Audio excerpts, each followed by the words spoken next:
الحمدللہ رب العالمین والصلاة والسلام علی سید الانبیاء والمرسلین اما بعد فاعوذ باللہ من الشیطان الرجیم بسم اللہ الرحمن الرحیم۔ آج انشاءاللہ تعالی لیسن 17 نزہۃ القاری شرح بخاری میں ہم 25ویں حدیث مبارکہ پڑھیں گے، جس کا عنوان ہے الایمان هو العمل، ایمان عمل ہے۔ اس کا ترجمہ اور اس کی جو شرح ہے وہ انشاءاللہ تعالی پڑھنے کے بعد اس عنوان کو ہم مزید سمجھنے میں کامیاب ہو جائیں گے اللہ کی رحمت سے۔ حضرت ابو ہریرہ رضی اللہ تعالیٰ عنہ سے روایت ہے کہ رسول اللہ صلی اللہ تعالی علیہ وآلہ وسلم سے سوال کیا گیا، کون سا عمل افضل ہے؟ فرمایا، اللہ اور اس کے رسول پر ایمان لانا۔ پھر پوچھا گیا اس کے بعد؟ فرمایا، اللہ کے راستے میں جہاد کرنا۔ پھر پوچھا گیا اس کے بعد؟ فرمایا، حج مبرور۔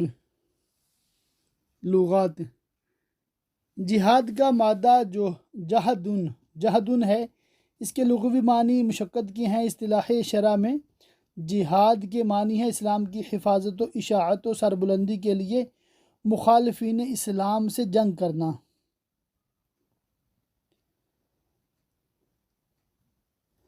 مبرور برن سے ہے، یہاں مبرور سے مراد مقبول ہے۔ برن کے لغوی معنی خیر جمع کرنے کے ہیں اور محاورہ میں مختلف معانی کے لیے آتا ہے۔ نیکی وہ کام جس میں گناہ نہ ہو، قسم پوری کرنا، ریاضی خالی کوئی نیک عمل کرنا، رشتہ داروں کے ساتھ احسان کرنا، مطلق احسان۔ حج مبرور کی علامت: حج مبرور کی علامت یہ ہے کہ آدمی حج کے بعد پہلے سے زیادہ دیندار ہو جائے۔ مبرور کا ہم نے مطلب یہاں سمجھا کہ مقبول۔ حج جس کا مقبول ہو گیا اس کی علامت کیا ہے؟ آدمی حج کے بعد پہلے سے زیادہ دیندار ہو جائے۔ تو یہ ایک علامت ہے کہ حج مقبول ہو گیا۔ اس طرح بعض لوگ پوچھتے ہیں پتہ نہیں ہماری توبہ قبول ہوئی کہ نہیں ہوئی۔ اس کی بھی بعض علماء نے ایک علامت یہ بتائی ہے کہ اگر بندہ اس گناہ سے بچ جائے، دوبارہ نہ کرے جس سے توبہ کی ہے، تو یہ ایک علامت ہے کہ اس کی توبہ اللہ پاک نے قبول فرما لی۔ ایمان عمل قلب ہے۔ حضور اقدس صلی اللہ تعالی علیہ وآلہ وسلم سے سوال یہ ہوا تھا کہ کون سا عمل سب سے افضل ہے؟ جواب میں ارشاد فرمایا، اللہ اور اس کے رسول پر ایمان لانا۔ جو لوگ عمل کو ایمان کا جز مانتے ہیں وہ اس حدیث سے استدلال کرتے ہیں، لیکن ان کا یہ استدلال درست نہیں۔ عمل افعال جوارح کے ساتھ خاص نہیں، قلب کے فعل کو بھی عمل کہتے ہیں، بلکہ فعل بھی کہتے ہیں۔ اس سے 2 باب پہلے خود امام بخاری نے فرمایا، ان المعرفت فعل القلب، کہ معرفت جو ہے دل کا فعل ہے۔ اسی باب میں قول پر عمل کا اطلاق تسلیم کیا۔ عما کانوا یعملون کی تفسیر فرمائی، عن لا الہ الا اللہ۔ اس سے پہلے والی آیت میں بما کنتم تعملون کے عموم میں تصدیق داخل ہے۔ اگر دل کے افعال پر عمل کا اطلاق درست نہ ہوتا تو تعملون میں تصدیق قلبی کیسے داخل ہوتی؟ اس لیے اس سے اعمال کے داخل ایمان ہونے پر استدلال تام نہیں۔ ہاں، اس حدیث میں اگر عمل سے مراد اقرار باللسان لیں تو معاملہ بے غبار ہے۔ افضل الاعمال کا مطلب اس سے قبل گزر چکا کہ مختلف احادیث میں افضل الاعمال کا اطلاق مختلف عبادات پر آیا ہے۔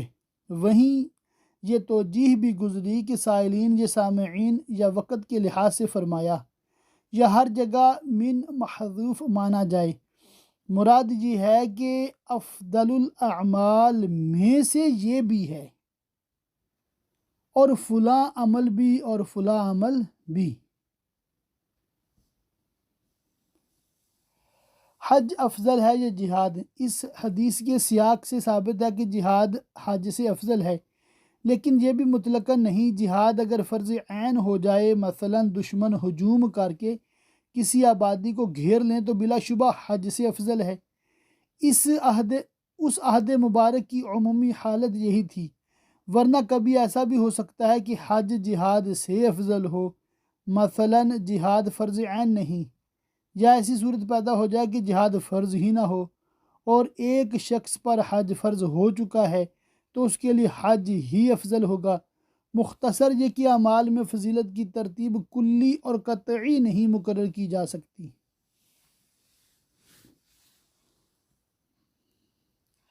حدیث نمبر 26 ہے، مؤمنن او مسلمن، مؤمن یا مسلمان۔ حضرت سعد بن ابی وقاص رضی اللہ تعالیٰ عنہ سے مروی ہے کہ رسول اللہ صلی اللہ تعالیٰ علیہ وآلہ وسلم نے ایک جماعت کو کچھ مال دیا اور سعد وہاں بیٹھا ہوا تھا، اور انہی میں سے ایک ایسے شخص کو کچھ نہیں دیا جو بہت پسندیدہ تھا۔ میں اٹھ کر رسول اللہ صلی اللہ تعالیٰ علیہ وسلم کے قریب گیا اور راز دارانہ لہجے میں نے عرض کیا، یا رسول اللہ، آپ نے فلاں کو کچھ نہیں دیا، بخدا میں اسے مومن جانتا ہوں۔ فرمایا، یا مسلمان؟ پھر میں تھوڑی دیر خاموش رہا، مجھے اس کا جو حال معلوم تھا اس نے پھر مجھے سوال کرنے پر مجبور کیا۔ میں نے عرض کیا، حضور نے اس کو کیوں نہیں عطا فرمایا؟ بخدا میں اس کو مومن جانتا ہوں۔ ارشاد فرمایا، یا مسلمان؟ پھر میں تھوڑی دیر خاموش رہا، لیکن اس کا حال جو مجھے معلوم تھا اس نے مجھے پھر سوال کرنے پر مجبور کیا۔ میں نے وہی سوال دہرایا اور رسول اللہ صلی اللہ تعالیٰ علیہ وآلہ وسلم نے وہی جواب ارشاد فرمایا۔ پھر فرمایا، اے سعد، میں ایک شخص کو دیتا ہوں، حالانکہ دوسرا وہ شخص جس کو کچھ نہیں دیتا مجھے زیادہ پیارا ہوتا ہے۔ ایسے شخص کو اس لیے دیتا ہوں کہ کہیں اللہ تعالیٰ اس کو اوندھا جہنم میں نہ گرا دے۔ حضرت سعد بن ابی وقاص رضی اللہ تعالیٰ عنہ۔ وقص کے معنی توڑنے کی ہیں، وقاص مبالغہ کا صیغہ ہے، بہت توڑنے والا۔ ان کا نام مالک اور کنیت ابو اسحاق ہے۔ نسب نامہ یہ ہے، مالک بن وہیب بن اہیب بن عبد مناف بن زہرہ بن کلاب۔ کلاب تک پہنچ کر ان کا نسب شجرہ نبوی سے مل جاتا ہے۔ یہ وہیب حضرت آمنہ کے چچا تھے، اور باروایتیں یعنی ایک اور روایت میں انہی نے حضرت آمنہ کا عقد حضرت عبداللہ سے کیا تھا۔ حضرت سعد ایک بار خدمت اقدس میں حاضر ہوئے، جب سامنے آئے تو حضور اقدس صلی اللہ تعالیٰ علیہ وسلم نے فرمایا، یہ میرے ماموں ہیں، کوئی مجھے ایسا ماموں دکھائے۔ سبحان اللہ! آپ اسلام قبول کرنے والوں میں 5ویں یا 7ویں فرد ہیں۔ واہ! اسلام قبول کرتے وقت ان کی عمر مبارک 14 یا 17 سال کی تھی۔ عشرہ مبشرہ اور مہاجرین اولین میں سے ہیں۔ حضور اقدس صلی اللہ تعالیٰ علیہ وآلہ وسلم سے پہلے ہجرت کی تمام غزوات میں شریک ہوئے۔ غزوہ احد میں جب عام انتشار پھیل گیا، یہ ان 14 جانثار بہادروں میں سے تھے جو حضور اقدس صلی اللہ تعالیٰ علیہ وآلہ وسلم کے لیے سپر بنے ہوئے تھے۔ بہت ماہر تیر انداز تھے۔ حضور اقدس صلی اللہ تعالیٰ علیہ وآلہ وسلم اٹھا کر ان کو تیر دیتے تھے اور فرماتے، اے سعد، تیر چلائے جاؤ، تم پر میرے ماں باپ قربان۔ یہ محبت برا جملہ سوائے ان کے اور حضرت طلحہ و حضرت زبیر کے کسی کے لیے کبھی نہیں فرمایا۔ ان کا خطاب فارس اسلام فاتح ایران بھی ہے۔ سب سے پہلے راہ خدا میں انہوں نے تیر چلایا اور سب سے پہلے انہوں نے دشمن اسلام کو جہنم رسید کیا۔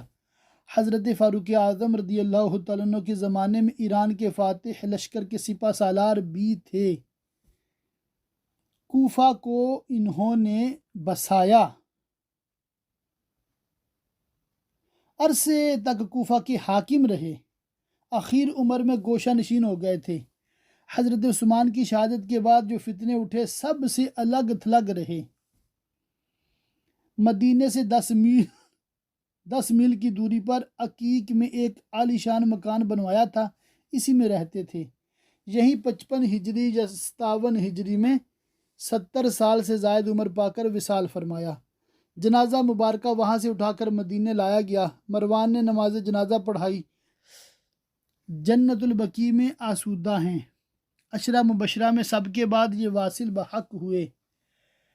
رسول اللہ صلی اللہ تعالی علیہ وآلہ وسلم نے ان کے لیے دعا فرمائی تھی، اے اللہ ان کا تیر بے خطا بنا اور ان کی دعا قبول فرما۔ اس کے اثر سے صحابہ کرام میں سب سے زیادہ تیر انداز تھے اور ان کی دعا ہمیشہ قبول ہوئی۔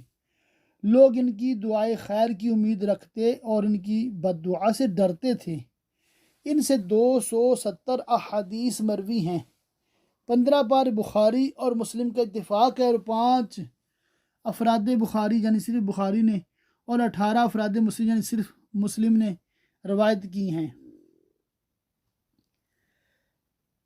صحابہ کرام میں سعد نام کے 100 سے زائد افراد ہیں۔ لغات: راحت اس جماعت کو کہتے ہیں جو 10 سے کم ہو، یعنی کم از کم 3 سے لے کر 9 تک، جو سب کے سب مرد ہوں، کوئی عورت نہ ہو۔ بعضوں نے کہا 7 سے 10 تک کو راحت اور 7 سے کم 3 تک کو نفر کہتے ہیں۔ 9 سے اگر کچھ زائد ہو جائے تب بھی راحت کا اطلاق درست ہے۔ نیز اس کے معنی اپنے قبیلے والوں کے بھی ہیں۔ نیز قریبی مورث کی اولاد کو بھی کہتے ہیں، جی اس میں جمع اس کے لیے واحد نہیں۔ اوندے منہ گرنے کے معنی میں ہے۔ یہ ان چند عجیب و غریب افعال میں سے ہے کہ مجرد سے متعدی آتا ہے۔ باب افعال سے لازم، اس کے مثل اور چند افعال ہیں جیسے احجم حجم، انسلا نسلا، امرا مرا، انزفا نزفا، انشکل بعید، رفع راسها، نشکا اقشع، قشع رجلا۔ وقتی بھی ہے ان کا نام جعیل بن سراقہ زمری تھا۔ اراہو مشہور معروف روایت حمزہ کے دمہ کے ساتھ ہے، جس کے معنی ہے میں گمان کرتا ہوں، مگر امام نووی نے فرمایا کہ صحیح حمزہ کی فتح کے ساتھ ہے۔ معنی میں اعلم کے یعنی میں یقینی طور پر اسے مسلمان جانتا ہوں، اس لیے کہ اگر یقین نہ ہوتا تو حضور اقدس صلی اللہ تعالی علیہ وآلہ وسلم کی تلقین کے باوجود بار بار تکرار نہ کرتے۔ او مسلمان واو کے سکون کے ساتھ او تقسیم یا تنویع یا شک اور شریک کرنے کے لیے آتا ہے۔ امام قاضی اعجاز نے فرمایا اسے واو کی فتح کے ساتھ پڑھنا خطا ہے۔ تحقیق یہ ہے کہ یہ اضراب کے لیے ہے، جس پر قرینہ ابن عرابی کی یہ روایت ہے جو ان کی معجم میں ہے، مومن مت کہہ مسلمان کہہ۔ تالیف قلب کے لیے عطا، حضور صلی اللہ تعالیٰ علیہ وآلہ وسلم کی عادت کریمہ تھی کہ نئے اسلام لانے والوں کو تالیف قلب کے لیے، یعنی کہ ان کے دل میں الفت اور محبت ڈالنے کے لیے کچھ عطا فرما دیا کرتے تھے۔ ایسے ہی افراد میں سے کچھ لوگوں کو عطا فرمایا اور ایک صاحب کو کچھ نہیں دیا۔ اس پر حضرت سعد نے وہ عرض کیا جو حدیث میں مذکور ہے۔ تلقین کی وجہ، ایمان اور اسلام حقیقی معنی کے اعتبار سے ایک ہی ہیں، مگر اسلام کا اطلاق بسا اوقات ظاہری اطاعت و فرما برداری پر ہوتا ہے، چونکہ مومن ہونے کی بنیاد تصدیق قلبی پر ہے اور یہ باطنی چیز ہے، اور مسلمان ہونے کا مدار اطاعت پر ہے، یہ ظاہری چیز ہے۔ باطنی چیز پر اطلاع عوام کا کام نہیں اور ظاہری حالت کو ہر شخص جان سکتا ہے۔ جب حضرت سعد نے اس کے مومن ہونے کا یقین کر کے قسم کے ساتھ بیان کیا تو حضور نے اس پر تنبیہ فرمائی کہ باطنی چیز پر کیسے اتنا یقین کرتے ہو کہ اس پر قسم کھا بیٹھے؟ یہ کہو کہ اس کو مسلمان جانتا ہوں۔ یہ احتیاط عہد رسالت تک محدود تھی، اس لیے کہ حضور اقدس صلی اللہ تعالیٰ علیہ وآلہ وسلم دلوں کا حال جانتے تھے اور مومن و منافق کو خوب پہچانتے تھے۔ عہد رسالت کے بعد چونکہ کسی پر منافق ہونے کا حکم لگانا منع ہے، اس لیے اگر کوئی اسلام کا اقرار کرتا ہے تو اسے بلا دریغ مومن کہیں گے، اس لیے کہ اب باطنی حال جاننے کا یقینی ذریعہ نہیں، اب مدار اقرار پر ہے۔ یہ صاحب مومن مخلص تھے، یہ شخص مومن مخلص تھے، جیسا کہ بات کے حصے سے ظاہر ہے کہ فرمایا جسے میں نہیں دیتا وہ مجھے زیادہ عزیز ہوتا ہے، اور حضرت سعد سے جو فرمایا اس سے صرف انہیں ایک اصولی بات کی تعلیم دینی مقصود تھی، اس شخص کے بارے میں شبہ کا اظہار مقصود نہ تھا۔ اچھا، ایک اور تعلیق ہے نمبر 6 کے تحت۔ حضرت عمار نے فرمایا جس نے 3 چیزوں کو جمع کر لیا اس نے ایمان کی علامتوں کو جمع کر لیا: اپنے نفس سے انصاف کرنا اور سب کو سلام کرنا اور تنگ دستی میں خرچ کرنا۔ حضرت عمار بن یاسر رضی اللہ تعالی عنہ یہ اولاد قحطان سے یمن کے باشندے تھے۔ ان کے والد یاسر یمن سے مکہ آئے اور ابو حذیفہ بن مغیرہ مخزومی کے حلیف بنے۔ اس نے اپنی کنیز حضرت سمیہ رضی اللہ تعالیٰ عنہا سے یاسر کا نکاح کر دیا، جن سے حضرت عمار پیدا ہوئے۔ ابو حذیفہ نے حضرت عمار کو آزاد کر دیا۔ یہ اور ان کے والدین قدیم الاسلام ہیں۔ ان کی والدہ کو اسلام قبول کرنے کے جرم میں ابو جہل نے شہید کر دیا۔ یہ اسلام کی پہلی شہیداں ہیں، حضرت سمیہ رضی اللہ تعالیٰ عنہ۔ حضرت عمار ان کے والد کو ظالم طرح طرح سے ستاتے، تپتی ہوئی پتھریلی زمین پر لٹا دیتے۔ تکلیف کی شدت کی وجہ سے ان کے حواس مختل ہو جاتے۔ ایک بار اسی عالم میں رحمت عالم صلی اللہ تعالیٰ علیہ وآلہ وسلم کا گزر ہوا تو فرمایا: اے آل یاسر صبر کرو، تمہارے وعدے کی جگہ جنت ہے۔ ایک بار ستم شعاروں نے انہیں آگ میں ڈال دیا۔ حضور اقدس صلی اللہ تعالیٰ علیہ وآلہ وسلم نے شفقت سے ان کی آبلوں پر ہاتھ پھیرا اور دعا فرمائی: اے آگ عمار پر ٹھنڈی اور سلامت ہو جا جیسا کہ ابراہیم پر ہوئی تھی۔ اے عمار تمہیں باغی گروہ قتل کرے گا۔ بعض حضرات نے لکھا ہے کہ یہ شرف صرف ان کو اور حضرت صدیق اکبر کو ملا کہ ان کے والدین بھی مسلمان ہوئے، مگر یہ حصر صحیح نہیں۔ حضرت نعمان بن بشیر اور حضرت معاویہ کو بھی یہ شرف ملا ہے کہ ان کی ماں باپ مسلمان ہوئے۔ یہ 30 سے کچھ اوپر اسلام لانے والوں میں سے ہیں۔ پہلے حبشہ ہجرت کی، پھر مدینہ طیبہ، تمام غزوات میں شرکت کی، سعادت حاصل کی۔ جنگ صفین میں حضرت علی رضی اللہ تعالیٰ عنہ کے ساتھ تھے۔ اسی میں 37 ہجری میں 93 یا 94 سال کی عمر پا کر شہید ہوئے اور وہیں دفن ہوئے۔ حضرت علی نے نماز جنازہ پڑھائی اور شہادت کے وقت جسم پر جو کپڑے تھے اسی میں ان کی وصیت کے مطابق دفن فرمایا۔ ان سے 260 حدیثیں مروی ہیں، 2 بخاری اور مسلم دونوں نے، 3 صرف بخاری نے اور 1 صرف مسلم نے روایت کی۔ ایمان سے مراد کمال ایمان ہے۔ فقط جمع الایمان سے مراد یہ ہے کہ اس نے کمال ایمان جمع کر لیا، جیسا کہ شعبہ کی روایت میں یوں ہے: فقد استکمل الایمان۔ العالم اگرچہ ما سوا اللہ کو کہتے ہیں، یعنی اللہ کے علاوہ جو کچھ بھی اس کو عالم کہتے ہیں، مگر یہ اپنے عموم کلی پر نہیں۔ اولاً عالم میں حیوانات، نباتات، جمادات بھی داخل ہیں، وہ ہرگز مراد نہیں۔ مراد یہ ہے جو سلام کرنے کی اہل ہوں، خواہ اس سے تعارف و رشتہ ہو خواہ نہ ہو۔ اس سے کافر، بد مذہب، فساق نکل گئے، اس لیے کہ وہ سلام کی اہل نہیں، جیسا کہ حدیث نمبر 12 میں دلائل مذکور ہیں۔ حدیث کا مطلب یہ ہے جس مسلمان میں یہ 3 باتیں ہوں گی وہ کامل الایمان ہے۔ ایک یہ کہ اپنے ساتھ انصاف کرتا ہو۔ اپنے ساتھ انصاف کا مطلب یہ ہے کہ تمام معمورات کو ادا کرتا ہو جو چیزیں فرض ہیں، اور تمام منہیات سے بچتا ہو، تمام گناہوں سے بچتا ہو۔ انصاف کی ضد ظلم ہے، اور کفر و شرک اور معصیت کا ارتکاب نفس پر ظلم ہے۔ اس لیے انصاف کا مطلب ہوا تمام معاصی سے اجتناب، تمام گناہوں سے بچنا۔ دوسرے ہر مسلمان غیر فاسق کو سلام کرنا، خواہ اس سے اس کی جان پہچان ہو خواہ نہ ہو، کوئی تعلق ہو خواہ نہ ہو۔ تیسرے تنگ دستی کے باوجود راہ خدا میں خرچ کرتا ہو۔ اللہ تعالی ہم سب کو بھی توفیق دے۔ کفران العشیر، شوہر کی ناشکری کرنا۔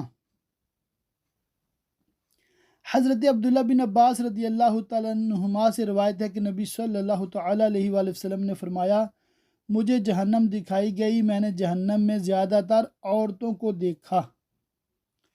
کفر یعنی ناشکری کرتی ہیں۔ عرض کیا گیا، کیا اللہ کے ساتھ کفر کرتی ہیں؟ ارشاد فرمایا، نہیں، وہ شوہروں کی ناشکری کرتی ہیں اور احسان نہیں مانتی۔ اگر تم ان میں سے کسی کے ساتھ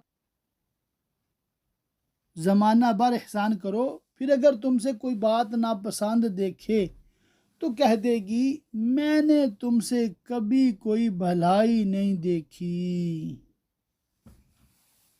دہر کے معنی زمانہ، ابد، دنیا کی پوری مدت، کسی قوم کی پوری مدت آتا ہے۔ کفر کے اصلی معنی چھپانے کی ہیں، یہاں احسان چھپانا مراد ہے، یعنی ناشکری۔ نیز کفر کے معنی براءت اور بیزاری کے بھی ہیں، یہاں مراد ناشکری ہے۔ اس حدیث سے معلوم ہوا کہ ناشکری گناہ ہے، لزوماً ثابت ہوا کہ احسان شناسی واجب ہے۔ نیز ثابت ہوا کہ جس طرح اعمال صالحہ پر ایمان کا اطلاق آتا ہے، اسی طرح معاصی پر کفر کا اطلاق وارد ہے۔ یہ بھی معلوم ہوا کہ جہنم اس وقت مخلوق اور موجود ہے۔ یہ بھی معلوم ہوا کہ جہنم اس وقت مخلوق یعنی تخلیق کی گئی ہے اور وہ موجود ہے۔ جہنم امور غیبیہ میں سے ہے۔ یہاں لفظ آگے پیچھے ہو گیا ہے۔ اسے حضور اقدس صلی اللہ تعالیٰ علیہ وآلہ وسلم نے ملاحظہ فرمایا۔ اس سے ثابت ہوا کہ حضور غیب جانتے تھے۔ عورتوں کے جہنم میں زیادہ ہونے کا سبب یہ ہے کہ بقیہ گناہوں میں مرد اور عورت دونوں شریک ہیں، اور یہ گناہ شوہر کی ناشکری، احسان فراموشی، چونکہ عورتوں میں بنسبت مردوں کے زیادہ ہے، اس لیے یہ جہنم میں زیادہ نظر آئیں۔ پھر شوہر کی ناشکری تو صرف عورتوں کے ساتھ خاص ہے۔ عورتوں کو ناقصات عقل با اعتبار اکثر کے فرمایا گیا کہ ان میں زیادہ تر کم عقل ہوتی ہیں، ورنہ بعض تو مردوں سے بھی زیادہ عقل ہوتی ہیں۔ یہ حدیث یہاں مختصر ہے، مفصل جو ہے باب الکسوف میں آئے گی۔ حدیث نمبر 28، حکم القتال، آپس میں قتال کا حکم۔ حضرت احنف بن قیس نے فرمایا، میں اس شخص یعنی حضرت علی کی مدد کے لیے چلا، مجھ سے حضرت ابو بکرہ ملے اور انہوں نے پوچھا کہاں کا ارادہ ہے؟ میں نے بتایا میں اس شخص کی مدد کے لیے جا رہا ہوں، تو انہوں نے کہا واپس ہو جاؤ، اس لیے کہ میں نے رسول اللہ صلی اللہ تعالیٰ علیہ وآلہ وسلم کو فرماتے سنا، جب دو مسلمان اپنی اپنی تلواریں لے کر لڑیں تو قاتل اور مقتول دونوں جہنمی ہیں۔ میں نے عرض کیا، یا رسول اللہ، قاتل تو جہنمی ہوگا، مگر مقتول کیسے ہوگا؟ فرمایا، مقتول اس لیے ہوگا کہ وہ اپنے مد مقابل کو قتل کرنے کا عزم مصمم رکھتا ہے۔ احنف بن قیس تابعی ہیں، ان کا اصل نام ضحاک یا صخرہ ہے اور کنیت ابو بحر ہے۔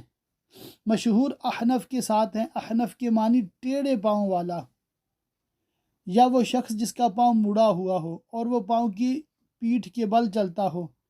انہیں زمانہ اقدس ملا، اسی عہد میں مسلمان بھی ہوئے لیکن زیارت سے محروم رہے۔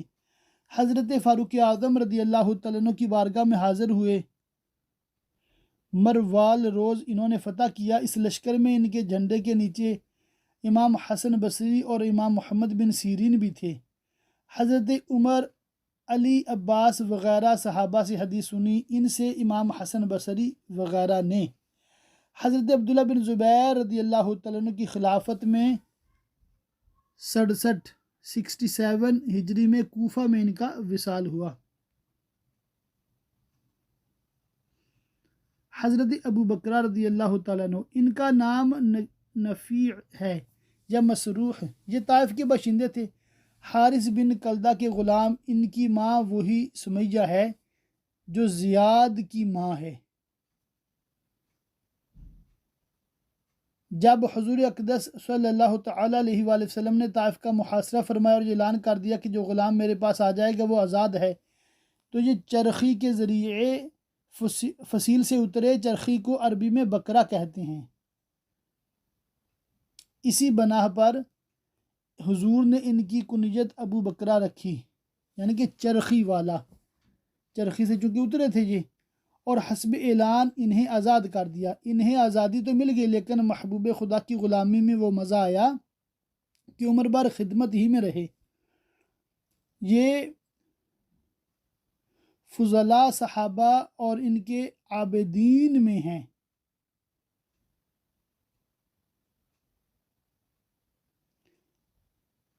باون ہجری میں وفات پائی۔ ان سے 132 حدیثیں مروی ہیں، 8 پر شیخین متفق ہیں، یعنی امام بخاری اور امام مسلم، اور 5 تنہا امام بخاری نے اور 1 امام مسلم نے تنہا روایت کی ہیں۔ حاضر رجل سے کون مراد ہے؟ اس حدیث میں حاضر رجل سے مراد حضرت علی رضی اللہ تعالیٰ عنہ ہیں، جیسا کہ خود بخاری کتاب الفتن میں بجائے حاضر رجل کے ابن عم رسول اللہ صلی اللہ تعالیٰ علیہ وسلم وارد ہے۔ نیز اسماعیلی کی روایت میں یعنی علیین موجود ہے۔ یہ واقعہ جنگ جمل کا ہے۔ حضرت ابو بکرہ رضی اللہ تعالیٰ عنہ کا روکنا اس بنا پر تھا کہ ظاہر حدیث کے اعتبار سے انہوں نے یہی سمجھا تھا کہ جب 2 مسلمان لڑیں تو کسی کا ساتھ نہیں دینا چاہیے۔ یہ اس بنا پر تھا کہ حضرت ابو بکرہ کے نزدیک یہ ظاہر نہ ہو سکا تھا کہ حق پر کون ہے۔ حضرت احنف جنگ جمل میں شریک نہ ہوئے، مگر پھر حضرت علی کا حق پر ہونا ان پر ظاہر ہو گیا اور جنگ صفین میں حضرت علی کے ساتھ شریک ہوئے۔ اس سے مراد جب 2 مسلمان ناحق لڑیں، آپس میں لڑنے کا کوئی شرعی جواز نہ ہو، نہ قاتل کے پاس نہ مقتول کے پاس، اور اگر لڑائی کی کوئی شرعی وجہ ہو تو یہ حکم نہیں۔ اگر شرعی جواز کی وجہ کسی کے پاس ہو تو اسے لڑنا جائز، بلکہ باعث اجر گناہ گار وہ ہوگا جس کے پاس کوئی وجہ جواز نہیں، اور اگر دونوں کے پاس شرعی جواز کی وجہ ہو تو کوئی گناہ گار نہ ہوگا، جیسا کہ جنگ جمل اور صفین میں تھا۔ حضرت عائشہ و حضرت معاویہ رضی اللہ تعالیٰ عنہما نے اپنے اجتہاد سے لڑائی کو ضروری جانا، اور حضرت علی رضی اللہ تعالیٰ عنہ نے اپنے اجتہاد پر عمل فرمایا۔ اگرچہ باجماع اہل سنت حضرت علی حق پر تھے اور ان کے محاربین سے خطائے اجتہادی ہوئی، اور مجتہد سے اگر خطائے اجتہادی واقع ہو تو بھی اسے اور اس کے مقلدین کو ایک ثواب ملتا ہے۔ صحابہ کرام کے آپس میں مشاجرات میں کلام منع ہے۔ اللہ عز و جل نے تمام صحابہ کرام کے لیے فرمایا وَكُلًّا وَعَدَ اللَّهُ الْحُسْنَى، اور اللہ نے سب سے بھلائی کا وعدہ فرما لیا ہے، اور ارشاد فرمایا رضی اللہ عنہم ورضوا عنہ، اللہ ان سے راضی ہوا اور وہ اللہ سے راضی ہوئے۔ وجہ یہی ہے کہ صحابہ کرام کے باہمی اختلافات نفسانیت و دنیا داری کی وجہ سے نہیں، جو اختلاف ہوا اجتہاد میں خطا کی وجہ سے ہوا۔ صحیح و محقق مذہب یہ ہے کہ گناہ کا محض ارادہ گناہ نہیں، مگر جب گناہ کا اتنا پختہ عزم کر لے جتنا گناہ کے ارتکاب کے وقت ہوتا ہے تو گناہ کا ایسا پختہ ارادہ عزم گناہ ہے۔ یہ حدیث اس پر دلیل ہے، اگرچہ یہاں مقتول نے مسلمان کو قتل کرنے کے لیے ہاتھ پاؤں چلائے، مگر حدیث میں موجب نار اس کی قتل کی حرص کو بتایا، اور حرص فعل قلب ہے، فعل جوارح نہیں۔ تو یہاں پر آج کے درس کا اختتام ہوتا ہے، اور تھوڑی سی بات میں عرض کر دوں، یہ جو جنگ جمل ہوئی تھی نا، جمل کہتے ہیں اونٹ کو، اور سیدہ عائشہ صدیقہ رضی اللہ تعالیٰ عنہ بہت بڑے اونٹ پہ سوار تھیں اس وقت۔ تو سیدہ عائشہ صدیقہ رضی اللہ تعالیٰ عنہ کے ساتھ حضرت طلحہ بھی تھے اور حضرت زبیر بھی تھے رضی اللہ تعالیٰ عنہم اجمعین۔ تو یہ مطلب حضرات قدسیہ ایک طرف تھے، اور بھی صحابہ ذر ان کے ساتھ تھے، تابعین تھے، دوسری طرف جناب علی المرتضیٰ رضی اللہ تعالیٰ عنہ تھے۔ تو یہ جنگ ہوئی تھی، اس کے جنگ میں جناب علی المرتضیٰ رضی اللہ تعالیٰ عنہ کو فتح ہوئی، اور پھر کیا ہوا ہے کہ اسی جنگ میں حضرت زبیر رضی اللہ تعالیٰ عنہ جنگ چھوڑ کے تشریف لے گئے تھے، اور رستے میں نماز پڑھ رہے تھے کہ ایک شخص نے ان کو وہاں پر نماز کی حالت میں شہید کر دیا، اور پھر آیا حضرت علی رضی اللہ تعالیٰ عنہ کے پاس کہ مجھے کوئی انعام ملے گا۔ تو مفہوم عرض کر رہا ہوں کہ آپ نے فرمایا تو جہنمی ہے، کہ ایک شخص جنگ چھوڑ کے چلا گیا، نماز پڑھا، تو نے اس کو قتل کیا ہے۔ اور حضرت طلحہ جو تھے رضی اللہ تعالیٰ عنہ، یہ فتاوی رضویہ میں نے پڑھا تھا کہ انہوں نے جب ان کی شہادت کا وقت قریب آیا اسی جنگ میں، تو حضرت علی رضی اللہ تعالیٰ عنہ کے ایک سپاہی کے ہاتھ پہ جناب علی المرتضیٰ کی بیعت کی، انہوں نے ان کو خلیفہ مانا، اور پھر دنیا سے تشریف لے گئے۔ اور سیدہ عائشہ صدیقہ رضی اللہ تعالیٰ عنہ مطلب آپ بھی اپنے اونٹ سے نیچے تشریف لائیں، اور جب مطلب گرنے لگی تو آپ کے بھائی جو تھے حضرت محمد بن ابو بکر، انہوں نے آپ کو مطلب اپنی باہوں میں لے لیا اور پکڑ لیا، یعنی کہ گرنے سے بچا لیا۔ بہرکیف تو پھر آپ کو عورتوں کے جرمٹ میں با پردہ اور ساری حفاظت کے ساتھ مدینہ بھیج دیا جناب علی المرتضیٰ رضی اللہ تعالیٰ عنہ نے، اور یعنی کہ صلح ہو گئی دوسرے لفظوں میں۔ بعد میں جنگ سیدنا امیر معاویہ رضی اللہ تعالیٰ عنہ اور سیدنا علی المرتضیٰ رضی اللہ تعالیٰ عنہ کے درمیان ہوئی تھی، اور اس جنگ کو ختم کرایا تھا۔ پھر مطلب دونوں طرف سے ایک پنچ بنایا گیا، انہوں نے مل کے مطلب اس جنگ کو ختم کیا، اور دونوں احباب اپنے اپنے علاقوں میں چلے گئے، وہ ملک شام چلے گئے، یہ ملک عراق یعنی کوفہ میں تشریف لے آئے۔ تو یوں مطلب یہ جنگ ختم ہوئی، اور بعد میں پھر جناب علی المرتضیٰ رضی اللہ تعالیٰ عنہ کی جنگ خوارج کے ساتھ ہوئی تھی نہروان کے مقام پہ۔ تو خلافت علی المرتضیٰ رضی اللہ تعالیٰ عنہ میں 3 بنیادی جنگیں ہوئی تھیں، اور تینوں میں یعنی کہ کلمہ گو تھے دونوں طرف نا۔ خوارج بھی ظاہر وہ کلمہ پڑھتے تھے، مگر انہوں نے معاذ اللہ جناب علی رضی اللہ تعالیٰ عنہ پر بھی کفر کا